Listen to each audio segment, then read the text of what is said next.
There used to be a baseball manager. He used to say, nice guys finish last. And I want to tell you, nothing could be further from the truth.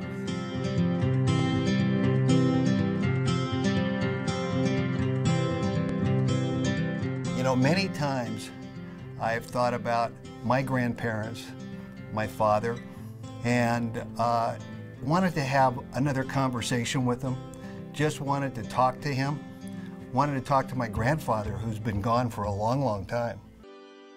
I think back to when I was a young kid, and I looked down from the top of the Empire State Building, and I said, Aunt Natalie, are those people down there? And she said, yes, they are, Lon, those are people. I said, Aunt Natalie, I said, they look like ants. And then I thought for a second. I said, gosh, I always kind of thought of myself, even though I might only been 6 or 7 years old at the time, I want to be more important than an ant. And it stuck with me. And as I got older, I realized that what I really wanted was I wanted to make a difference. I wanted to make the world a better place. Born in Brooklyn, New York, 1945. I remember taking what was looked like a tennis ball, and just as a young kid throwing it against the porch and trying to catch it. My dad was doing voice training and actually became a professional singer. He sang under the name in the early days as LMorton, later as Rush Adams. Our spotlight guest of the week, Rush Adams. Rush. Why is it I spend the day? Baseball was a big part of my life. As a kid, I remember in New York going to aunts and uncles' house and watching the game of the week because the family would all come together. One thing I found that I could do is that I could really throw a baseball, and I could throw it hard. Baseball became everything to me. I'd go to bed at night with my baseball hat on and my baseball glove, and I'd throw the baseball up, catch it, throw the baseball up, and all of a sudden I'd have myself pitching in a World Series. And you know, I went through batter by batter, you know, game by game, and I'm proud of this. This picture is with my dad and me. The newspaper article talks about the All-Star game that I pitched in and struck out 17 of 18 batters. Lon and I first knew each other at approximately age 8. And from that point, we were on All-Star teams all the way through Pony League and then into high school. He had a great arm, and I was pretty much the only guy on our team that could hit him. And oh yeah, and I hit him pretty well. Unfortunately, I was the only guy on the team that hit him, and we lost to him continually. In 1962, the Angels wanted to sign me to a professional baseball contract when I graduated high school. They had offered me effectively $22,000. Now, if you're looking at this, you're going to think $22,000 isn't an awful lot. But with that $22,000, I paid for college. I bought my mother a car. I invested in a house that I bought as a rental and put a few bucks in the bank. I find that having a goal, having a dream is so important. And you may not always achieve it, but if you don't have it, you won't achieve it. The mid-'60s was a hectic time. My mentality, even back in those days, was, you know, I may not be the smartest recruit. I know I'm not the smartest guy in the company, but I was determined to be successful. I realized back in those days that I wanted to more than just to be in the insurance business. I liked the idea of being a confidant of people. I liked the idea of being able to help people, advise people, and talking with some people about their investments, that I realized it was like a light went on. And I said, you know, the only way to really succeed in this business is to be able to provide independent, objective advice, not to be conflicted.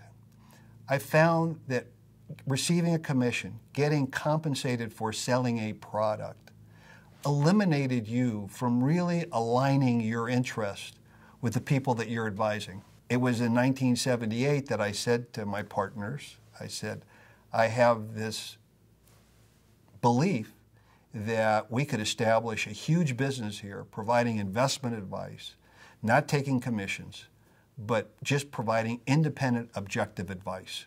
They didn't buy it. They said, no, we've got too big an interest in the commission business, and no, we're not interested. We're not going to do it. And I said, well, I've got to follow my heart. I said, I really think this is the future of the financial services business. I said that if that's the case, I'm leaving. And in July of 1978, I went off and set up my own firm. It wasn't always easy, but I will tell you that ultimately, as here we are in 2012, the biggest thing in the financial services business today is what they call registered investment advisors. There's a lot of different types of, I guess, brokers or advisors out there, but really, I mean, the way that we're structured and the way that Lon has structured this business is such that the client's interests and basically everything having to do with the client is always the very top priority. But Lon really was at the forefront of that. I mean, when he started Morton Capital, that really was not done. Success can be defined different ways, even in business. I had one of the largest hard money lending organizations in California, pioneer in fee-only financial planning, independent investment advice, professional baseball player, founder of one of the most successful insurance organizations in the country, served as the president of the largest agent-owned reinsurance company in America at one time, had one of the most successful pension and profit-sharing consulting firms on the West Coast. So from a business perspective, I built a successful firm, and in 2006 was acquired by a significant regional bank in California who paid a fair amount of money to acquire me because of a lot of the things that we had accomplished over the years and our reputation.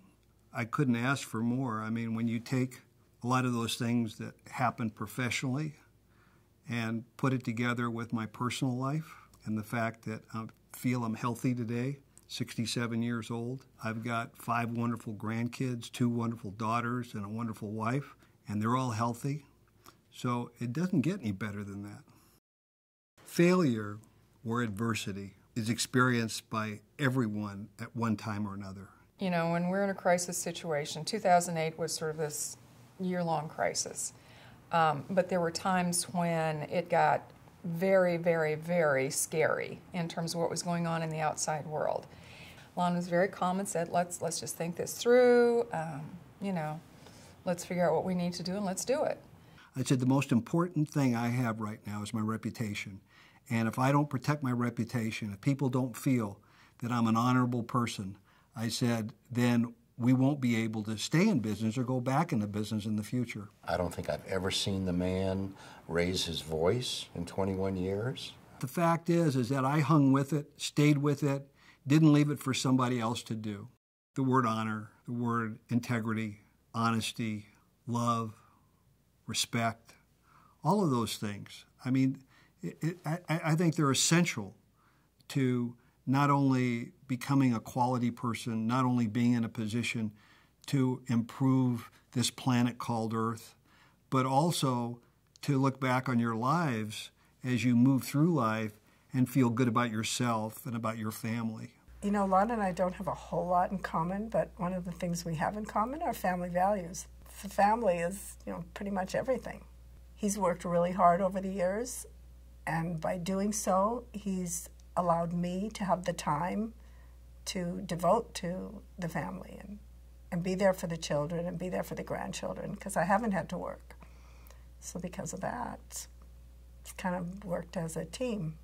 If I'm going to say one thing to you guys, and you're going to look at this 20 or 30 or 40 years from now, it's that I'm proud to be your grandfather. I had prostate cancer at the end of 2003. It was aggressive. I remember the doctor telling me it was fairly serious, very serious. My father had died from cancer, and Ace had been born just a few months before that. And I remember thinking that I wonder if I'm ever going to be able to see Ace grow up, whether I'll see him get married. And now to think that I'm healthy, I feel great.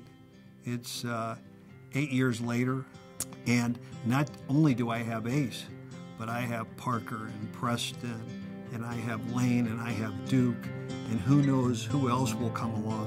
I am the luckiest guy in the world, And thank you guys for that. Just know you're not alone, 'cause I'm gonna make this place your home.